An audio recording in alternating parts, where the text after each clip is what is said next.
CEO ini dicium oleh istrinya yang sedang mabuk. Keesokan harinya dia bangun lambat. Semua karyawannya berdiskusi tentang kali pertama CEO pergi kerja lambat selama 8 tahun ini. Semuanya mengira yakin dia sudah mencintai seseorang. Ketika sapaan, CEO melihat bibir Mok-Mok, ingat tentang adegan kemarin. Dia berniat menghapuskan mulut untuk dia. Tapi Mok-Mok malu sehingga menghapus diri. CEO yang tegang itu mengambil secangkir susu dan meminum semuanya. Ini milikku, bukankah kamu hanya menyukai kopi saja? Aku tahu, tapi bagaimana aku menyukai susu milikimu? Kemudian CEO mengantar Mok-Mok ke perusahaan. Mengeluarkan sebuah cincin untuknya. Mok-Mok melihat itu berharga tinggi sehingga tak mau menerima. Tapi CEO menjelas bahwa itu hanya diperlukan untuk pernikahan palsu saja. Selanjutnya dia memegang tangan Mok-Mok dan memakaikannya untuknya. Tak diizinkan melepas cincin itu. Keesokan harinya dengan senjagaan Nin mengajak Mok-Mok membeli sepatu. Lalu memilih sebuah sepatu yang berharga tinggi untuknya.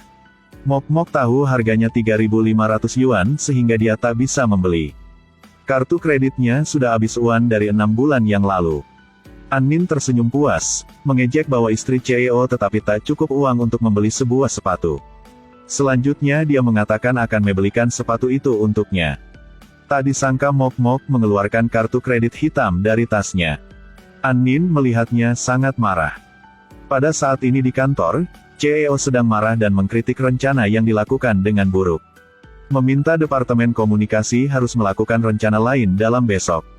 Pada saat ini HP-nya memiliki pemberitahuan pengurangan uang dari Mok-Mok.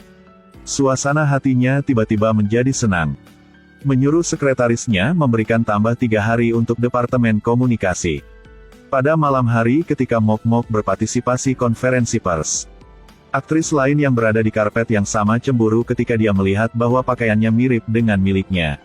Saat menuruni tangga dengan sengaja mendorongnya ke pagar. Gaunnya ternoda cat. Setelan ini adalah sponsor edisi terbatas, hanya ada satu di seluruh negeri. Ketika manajer melihat ini, dia dengan keras mengkritiknya dan menyuruhnya bersiap secara mental untuk memberi kompensasi. Juga membatalkan status karpet merahnya malam ini. Mok-Mok mengambil gaun dan pergi ke kamar mandi untuk mencucinya. Pada saat ini sahabatnya menelepon. Berkata bahwa temannya memiliki gaun yang sama. Tak disangka orang itu CEO. Mengapa tak berkata kepadaku? Bukankah kamu sangat sibuk? Jadi masalah ini aku tak mau mengganggumu. Aku suamimu. Mengapa kamu meminta bantuan Gia Enhi bukan aku? Kamu hanya suami nominal. Dan dia benar-benar keluargaku. Apa yang kamu mau lakukan? Katakan lagi. Sakit. CEO mengatakan bahwa dia sudah membeli semua pakaian dari brand itu. Dan menemukan gaun yang sama untuk dia. Ketika Tuhi mengira dia bisa bersinar di atas panggung tiba-tiba Mok-Mok muncul, Tuhi sangat marah. CEO mengantar Mok-Mok ke pameran. Dan memakaikan kalung di lehernya. Ini sangat mahal, aku tidak akan bisa membayar jika terjadi kesalahan. Maka kamu akan menggunakan tubuhmu untuk membayar hutang. Dalam pameran, Mok-Mok bertemu dengan pria yang meninggalkannya. Tantin baru saja melihat dan mengenali kalung di leher Mok-Mok. Itulah produk utama dari pameran ini. Bertanya dia itu dari mana. Pada saat ini Bos Lang pergi ke sana untuk membantunya. Tantin menyuruh Trie Giangon membeli kalung itu sebagai hadiah ulang tahunnya. Jika kamu menyukainya, belilah, anggap itu 1 bulan bahagia kita bersama. Trie Giangon memanggil staf dan mau membeli kalung itu. Karyawan berkata kalau membeli, dia harus membayar selama 3 hari. Trie Giangon bermurah hati dalam menandatangani kontrak. Segera setelah itu, Tantin dengan arogan mengulurkan tangannya dan menyuruh Mok-Mok untuk melepas rantai itu. Kamu cinta pria aku pernah cinta. Kalung yang aku memakai kamu juga suka. Mungkinkah kamu mencintaiku? Dia sangat marah. Mok-Mok berniat melepas kalung itu tapi dicegah oleh CEO. Apakah kamu yakin kamu akan membeli kalung ini? Trie Giangon yang sombong masih ingin memprovokasi. Tapi pada saat ini staf mengatakan kalung itu berharga 5 juta yuan. Ketika dia mendengar harganya, dia diam. Menjijikkan dengan kalung pedesaan yang jelek, harganya sangat tinggi. Tetapi staf mengatakan kepadanya bahwa ini adalah harga yang ditawarkan oleh Lang Ti. Baru saat itulah dia menyadari pria yang berdiri di samping mantan kekasihnya. Keduanya dengan cepat berbalik, tiba-tiba dipanggil kembali oleh Presiden. Trie Giangon bertanya harus melakukan apa baru saja dilepaskan. Bos Lang mendorong Mok Mok ke depan dan meminta Trie Giangon meminta maaf kepadanya di depan semua orang. Maaf kepada Halem. Saya bisa memikir tentang bantu Anda membeli kalung ini.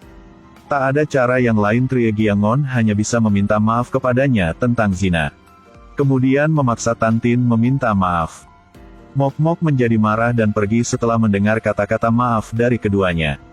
Bos Lang merobek kuitansinya di depan mereka. Nantinya saya tak mau keduanya muncul di depan dia lagi. Karena mau menjadi terkenal, Mok Mok dengan sengaja mengungkapkan berita dia berkencan dengan CEO Lang Ti. CEO juga membuat akun untuk membantunya. Memberikan nama mencari hidup untuk membesarkan Mok Mok. Mok Mok melihat nama ini segera meminta dia ganti namanya. Tapi CEO menyuruh hal ini sangat diperlukan. Berita baru saja dilebarkan sudah menjadi hot. Semuanya mengira siapa Mok Mok. Dengan cepat akun CEO sudah dimasukkan top cari. Topiknya suami ini baik sekali. Tak disangka CEO mencintai istrinya seperti ini. Hari itu hari ulang tahun Mok Mok dan CEO. Keduanya berjanji makan malam bersama untuk merayakan ulang tahun. Di sisi ini Anin sudah bersiap sebuah kejutan khusus untuk CEO. Dengan sengaja berpura mabuk untuk bertemu dia. Mok Mok juga memasak makanan dan kue ulang tahun di rumah. Tapi sudah lama tak melihat dia pulang. Menyalakan HP melihat Anin posting foto selamat ulang tahun. Berpikir keduanya sedang di samping bersama. Dia marah dan makan semua makanan. CEO menemui Anin baru saja menemukan Anin tak mabuk. Menyuruh dia jangan bercanda lagi. Lalu mau pergi dengan cepat. Tapi Anin menahankan CEO dan mau makan malam bersama dia. Anin, kamu tahu hari ini sangat penting bagiku. Mok Mok sedang tungguku di rumah. Anin tak menahan lagi sehingga mengatakan kata cinta kepada dia. Tapi Bos Lang bilang dia selalu menganggapnya sebagai adik perempuan. Kecintaannya hanya adalah kepemilikan. Bos Lang pulang melihat Mok Mok sedang makan diri, dia tahu Mok Mok sedang marah. Jadi menyeret dia ke setempat. Di mobil CEO memberikan hadiah untuknya. Dia membukanya, itulah sertifikat hak guna rumah. Apakah kamu menghadiahkan sebuah rumah untukku? Tak bisa, tak bisa. Hadiah ini terlalu berharga, aku tak bisa menerima.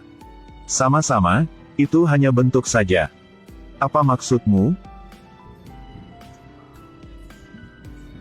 Kita sudah menikah. Milikku juga milikmu. CEO bertanya Mok Mok hadiah yang dia siap di mana.